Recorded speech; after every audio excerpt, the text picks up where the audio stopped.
அஸ்ஸலாமு அலைக்கும் வரஹ்மத்துல்லாஹி வபரகாத்துஹு. என்னுடைய பேர் உமர். இஸ்லாத்துக்கு 5 வருஷம் ஆகுது. இஸ்லாத்துக்கு வரதுக்கு முன்னாடி என்னுடைய பேர் சந்திரமௌலியாக இருந்தது. இன்னைக்கு நான் எதை பற்றி பேச போகிறேன்னா, ஒவ்வொருத்தருக்குமே இஸ்லாத்துக்கு வர்றதுக்கு ஒரு ஸ்டார்டிங் பாயிண்ட் இருந்திருக்கும். அது டிஃப்ரெண்ட்டாக இருக்கும். இப்போ எனக்கு பார்த்தீங்கன்னா, எனக்கு ஒரு டிஃப்ரெண்ட்டான ஆக்சுவலி எனக்கு ரொம்ப ஈஸியாகவே கிடச்சிருச்சு மற்றவங்களுக்கு கம்பேர் பண்ணும்போது. மற்றவங்க அவங்க ரொம்ப சிரமப்பட்டு அவங்க வீட்டிலலாம் அவ்வளோ கஷ்டங்கள் உட்பட்டதுக்கு அப்புறம் பல போராட்டங்களுக்கு அப்புறம் இஸ்லாத்தை ஏற்றுட்டு வராங்க. பட் அல்ஹம்துலில்லாஹ் எனக்கு அந்த மாதிரி எந்த பிரச்சனையும் இல்லை. ஸோ அந்த மாதிரி இஸ்லாத்துக்கு வந்த ஒரு 2 பேரை பற்றி இந்த இறைவன் நாடினால் இந்த உரையில் பார்ப்போம். 2 பேர் இருக்காங்க. ஸோ ஃபஸ்ட்டு ஒருத்தவங்கள சொல்கிறேன். அவங்க பிறக்கும்போது ஒரு கேத்தோலிக் அந்த இதுலேருந்து அவங்க பிறக்கிறாங்க. அவங்க அவங்க சுற்றி இருக்கிறவங்க அதை ஃபாலோ பண்ணுறதால அவங்களும் என்ன பண்ணாங்கன்னா அதுவே ஃபாலோ பண்ண ஆரம்பித்தாங்க. பட் அவங்க வளர வளர அவங்களுக்கு என்ன ஆச்சு அப்படின்னா, ரொம்ப நிறைய கொஷின்ஸ் வருது. ரொம்ப அவங்களுக்கு அவங்க ஆக்சுவலி நிறைய யோசிப்பாங்க. அவங்க பேர் ஜெஃப்ரே லேங். சில பேருக்கு அது தெரிஞ்சிருக்க வாய்ப்பு இருக்குது. அவர் என்ன பண்ணுறாருன்னா, அவருக்கு வளர வளர சில கொஷின்ஸ்லாம் அவருக்கு சில கொஷின்ஸ் தோணுது அவருக்கு.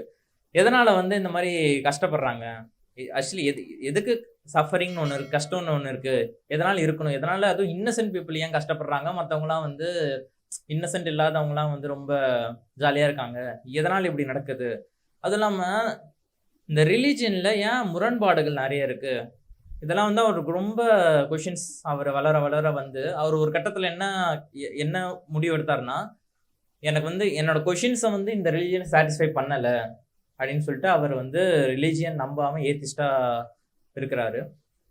அதுக்கப்புறம் அவர் ஒரு பெரிய ஒரு யூனிவர்சிட்டியில் மேக்ஸ் ப்ரொஃபஸராக ஜாயின் பண்ணுறாரு.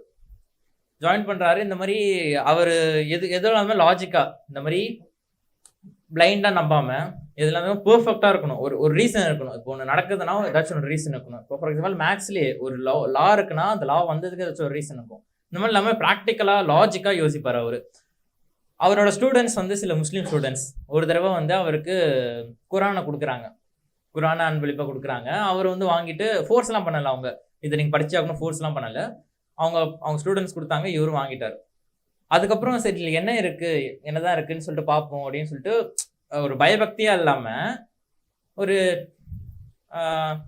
கொஞ்சம் அதில் நான் அது எப்படி அது உண்மையாக இருக்க முடியும், அதில் ஒன்றுமே இருக்காதுன்ற மாதிரி ஒரு நோக்கத்தில் அவர் இந்த குரானை படிக்கிறாரு. இதுக்கு முன்னாடி அவருக்கு இருந்த கொஷின்ஸ் என்ன, எதனால சஃபரிங் இருக்குது, ஏன் ஆக்சுவலி முரண்பாடுகள் இருக்குது, இது மாதிரி ஏராளமான கொஷின்ஸ் இருந்துச்சு அவருக்கு. பட் அவர் படிக்க ஆரம்பித்த உடனே அவர் அந்த அல் பக்கரா அவர் சொல்கிறார். இப்போ அவர் இன்டர்வியூவில் அந்த அல் பக்கரா அந்த அத்தியாயம் அவர் ரொம்ப ஆக்சுவலி அவர் அந்த டேர்னிங் பாயிண்ட் இருந்தது அந்த அல் பக்கரா அத்தியாயத்தெல்லாம் வந்துச்சு அப்படின்றாரு. என்ன அதில் வருதுன்னா, இதில் பிலீவர்ஸ் அதாவது யார் இஸ்லாத்தை நம்புகிறாங்களோ அவங்கள மட்டும் சொல்லலை, நிராகரிப்பாளரை பற்றி சொல்கிறாங்க. இந்த ஏனாதன்னு இருக்காங்க பார்த்தீங்களா, இந்த மாதிரி இதெல்லாம் எப்படி உண்மையாக இருக்க முடியும்னு சொல்லிட்டு ஒரு சில கூட்டங்க இருக்காங்க. ஸோ அவங்க எல்லாருமே அவளை கவர் பண்ணுறாங்க. நம்பிக்கையாளர்களை மட்டும் சொல்லாமல் இது எல்லாமே எப்படி அவங்களால சொல்ல முடியுது அந்த மாதிரி சொல்லிட்டு அவர் இன்னும் தெளிவாக பார்க்குறாரு.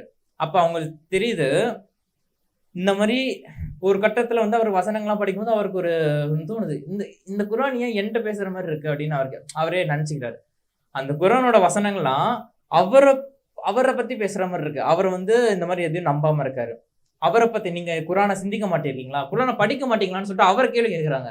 அப்போ தான் எனக்கு புரியுது, இதுவரையும் நான் பார்த்த ரிலீஜன்லாம் பிளைண்டாக அதை ஃபாலோ பண்ணுங்கன்னு தான் சொல்லுதே தவிர்த்து இந்த குரான் என்ன என்கிட்ட பேசுது, என்ன கொஷின் கேட்குது இது அப்படின்னு சொல்லிட்டு அவர் ஒரு ரொம்ப ஆச்சரியமாக ஸ்டார்டிங்கில் அது அவர் இந்த குரான் பற்றி எந்த ஒரு தாட்டுமே இல்லாமல் சும்மா சரி இதை ஃபால்ஸ் பண்ணலான்னு சொல்லிட்டு எந்த ஒரு நம்பிக்கையும் இல்லாமல் சொல்லிட்டு குரானில் இறங்குறாரு, குரானை படிக்க ஆரம்பிக்கிறாரு.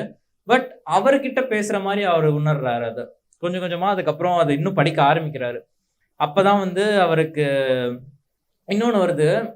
இறைவன் இந்த திருக்குரானில் ஹியூமன்ஸ் சேலஞ்ச் பண்ணுவாங்க. நீங்கள்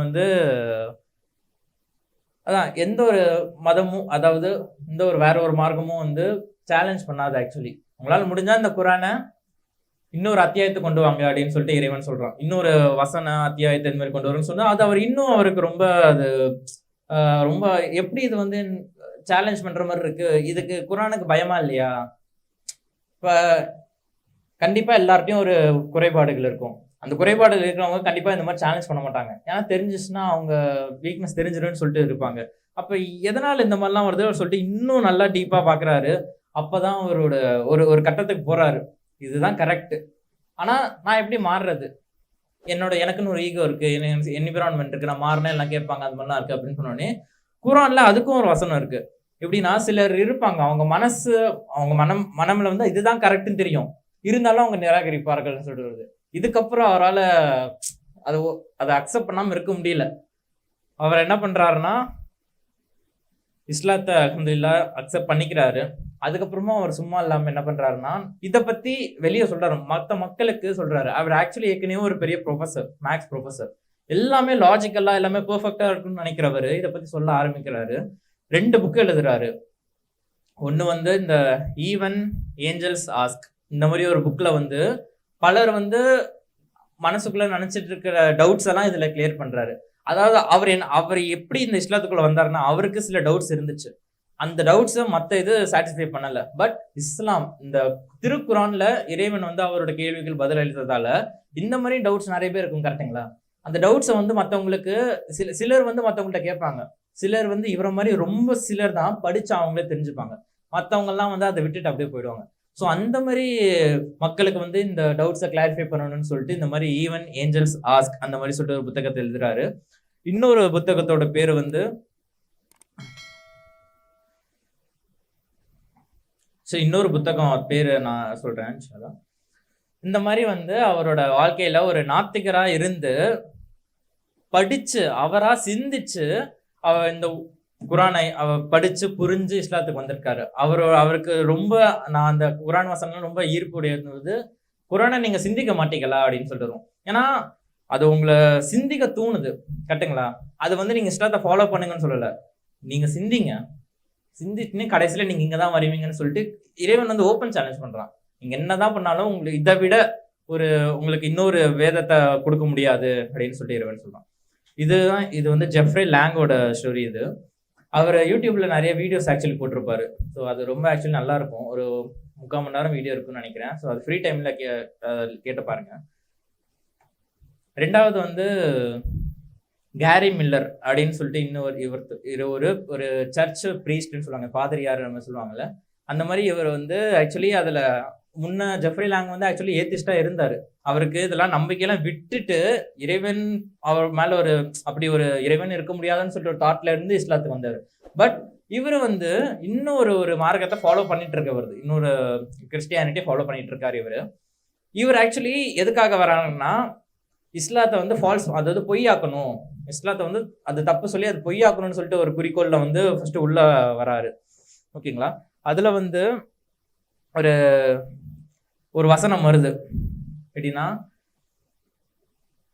இது அல்லாவை தவிர வேறு யாரிடமிருந்தும் வந்திருந்தால் இதில் பல முரண்பாடுகளை கண்டிருப்பார்கள் அப்படின்னு சொல்லிட்டு ஒரு வசனம், 4வது அத்தியாயம் 82வது வசனம். இது வந்து அவர் ரொம்ப உலுக்கிடுச்சு அவரு.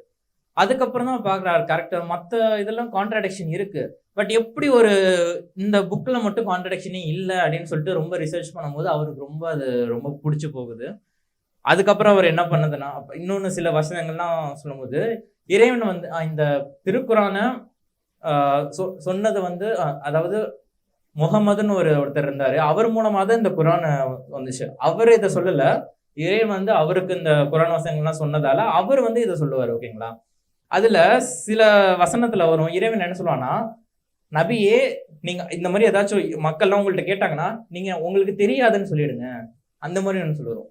இது வந்து அவளுக்கு ரொம்ப பிடிச்சி போயிடுச்சு. எப்படி இப்ப ஒரு வேதம் ஒரு புதுசா ஒரு புக்கை கிரியேட் பண்றாங்கன்னா அவங்களுக்கு அந்த ஆத்தருக்கு வந்து அந்த ஒரு விஷயம் தெரியலனாலும் அவங்க என்ன பண்ணுவாங்க, தெரிஞ்ச மாதிரி காமிச்சுப்பாங்க, ஏதாச்சும் சமாளிப்பாங்க, தப்போ கரெக்டோ அவர் தெரிஞ்ச மாதிரி காமிச்சுப்பாங்க. பட் இதுல எப்படி வந்து உங்களுக்கு தெரியாதுன்னு நீங்க சொல்லுங்கன்னு சொல்லிட்டு இருக்கும் அப்படின்னு சொல்லிட்டு அவங்க ரொம்ப ஒரு ஹானஸ்டியா இருக்குது, டிரான்ஸ்பரண்டா இருக்கு அப்படின்னு சொல்லிட்டு அவருக்கு ரொம்ப இதை பிடிச்சிருச்சுன்னு சொல்லிட்டு அவர் சொல்றாரு. அதுக்கப்புறம் இதுல நல்லா ஆர்வமாச்சு தேட அது வந்து இதை வந்து பொய்யாக்கணும்னு சொல்லிட்டு உள்ள வந்தவர் நல்ல இதுலயே ஊர்ந்து போயிட்டு கடைசியில அவருமே வந்து என்ன பண்றாருன்னா இஸ்லாத்தை ஏத்துக்கிறாரு. அதுக்கப்புறம் இவருமே புக்ஸ் எழுதுறாரு, அமேசிங் குரான் அப்படின்னு சொல்லிட்டு இந்த குரானோட மகிமை, இந்த மிராக்கிள்ஸ்லாம் பத்தி அவர் புக் எழுதுறாரு. ஸோ இந்த மாதிரி இதுல இதுதான் இன்னொரு வசனத்துல இறைவன் என்ன சொல்லுவானா, 41 அத்தியாயம் 53வது வசனத்துல, நாங்கள் அவர்களுக்கு வெளிப்புறத்திலும் அவர்களுக்குள்ளேயும் எங்கள் அடையாளங்களை காட்டுவோம், அது உண்மை என்பதை அவர்கள் தெளிவாக அறிந்து கொள்ளும் வரை அப்படின்றாங்க. ஸோ இந்த மாதிரி பலர் இல்ல, சிலர் வந்து குரானை தேடுதல் மூலமா வந்து உள்ள வராங்க. சிலருக்கு வந்து அவங்க பேரண்ட்ஸ் அவங்க லீனியேஜ் வந்து அங்க இருக்கிறதுனால இஸ்லாத்துக்கு வருவாங்க. பட் குரான் என்ன சொல்லுதுன்னா, நீங்க சிந்தித்து பாருங்க. உங்களுக்கு நம்ம ஆக்சுவலி மற்ற உயிரினங்களோட நம்மளுக்கு வந்து 6th சென்ஸ் வந்து இறைவன் கொடுத்துருக்கான். அது எதனால இப்ப எல்லாருக்குமே கொடுக்கலாம்ல. இப்ப இறைவன் வந்து பவர்ஃபுல், அவர் நினைச்சா எல்லாம் பண்ண முடியும். அப்பயே மனிதர்களுக்கு மட்டும் 6வது அறிவு கொடுத்துருக்காங்க. கண்டிப்பா ஏதாச்சும் ஒரு ரீசன் இருக்கும், கரெக்டுங்களா? அப்ப அந்த ரீசன் என்னன்னு வந்து நிறைய பேர் வந்து நம்ம பார்க்காம விட்டுறோம். நம்ம மற்ற இதுக்கெல்லாம் ஒரு மற்ற சின்ன சின்ன விஷயத்துக்கெல்லாம் நம்ம ரீசன் தேடுறோமே தவிர்த்து, இந்த மாதிரி பெரிய பெரிய விஷயத்துக்கெல்லாம் வந்து இதுதான் முக்கியமே. ஆக்சுவலி இதெல்லாம் வந்து எனக்கு தேவையில்லைன்னு சொல்லிட்டு பயந்து ஓடிடுறாங்க. பட் அதுதான் அந்த பர்பஸ் ஆஃப் லைஃப்னு சொல்லுவாங்க. நம்ம வந்ததுக்கும் ஒரு பர்பஸ் இருக்கு. இப்ப நான் ஸ்பீச் எடுத்தேன்னா அதுக்கு நான் ஒரு பர்பஸ் வச்சு தான் உங்களுக்கு இந்த மாதிரி சொல்லணும்னு சொல்லிட்டு தான் உங்களுக்கு நான் இந்த ஸ்பீச்சே சொல்றது. எல்லாத்துக்குமே ஒரு பர்பஸ் இருக்கும்போது கண்டிப்பா இந்த பல கோடி மக்கள் இந்த பூமியில இருக்காங்க. ஆனா எப்பயுமே அது இருப்பாங்களான்னு சொல்ல முடியாது, கரெக்டுங்களா? நேத்து இருக்கிறவங்க இன்னைக்கு இருக்கிறது இல்லை. அப்ப ஏன் இப்படி வந்து இப்ப ஒருத்தவங்க இறக்குறாங்க அப்படின்னா, எதுக்கு ஃபர்ஸ்ட் அவங்க பிறக்கணும்? தேவையில்லாம அது பிறந்து இறந்து இதெல்லாம் ரொம்ப தலைவலி பிடிச்ச வேலை. அப்ப கண்டிப்பா ஒரு ரீசன் இருக்கு. நம்ம சும்மா வந்து ஜாலியா இருந்துட்டு போகிறதுக்கு இந்த வாழ்க்கை இல்லை. இதை பத்தி திருக்குறான்ல இறைவன் கூறியிருக்கான். இதை படிச்சு பாருங்க. நான் முஸ்லிம்ஸ்க்கு இந்த குரான் வேணும் அப்படின்னா இந்த டிஸ்கிரிப்ஷன்ல இருக்கிற நம்பரை காண்டாக்ட் பண்ணுங்க, உங்களுக்கு அன்பளிப்பாக வழங்கப்படும். இறைவன் திருக்குறான்ல சொல்றான், நான் எதையும் வீணுக்காக படைக்கவில்லை அப்படின்னு சொல்றான். ஸோ நம்ம பர்பஸ் என்னன்னு சொல்லிட்டு நம்ம தெரிஞ்சுக்கிறதுக்கு இதுல உங்களுக்கு அதோட பர்பஸ் என்னன்னு தெரியும். ஸோ வாய்ப்பளித்த இறைவனுக்கு நன்றி. அஸ்ஸலாமு அலைக்கும். அது இந்த ஜெஃப்ரி லேங் நான் முன்னோர் சொல்லியிருந்தேன்ல, அவர் வந்து 2 புக் எழுதியிருந்தாரு. ஒன்று வந்து ஈவன் ஏஞ்சல்ஸ் ஆஸ்க் அப்படின்ற புக்கு, இன்னொன்று வந்து ஸ்ட்ரகிளிங் டு சரண்டர் அப்படின்ற புக்கு. அது 2துலையும் அவரு அந்த இஸ்லாத்தை பத்தி ரொம்ப ஆய்வு பண்ணிட்டு அதோட கருத்துக்கள்லாம் அவர் சொல்லியிருப்பாரு. ஸோ அது ஆக்சுவலி இந்த ஆன்லைன்ல அந்த பிடிஎஃப்ஸ் இருக்குன்னு நினைக்கிறேன். ஸோ நீங்க ஃப்ரீ டைம்ல பாருங்க.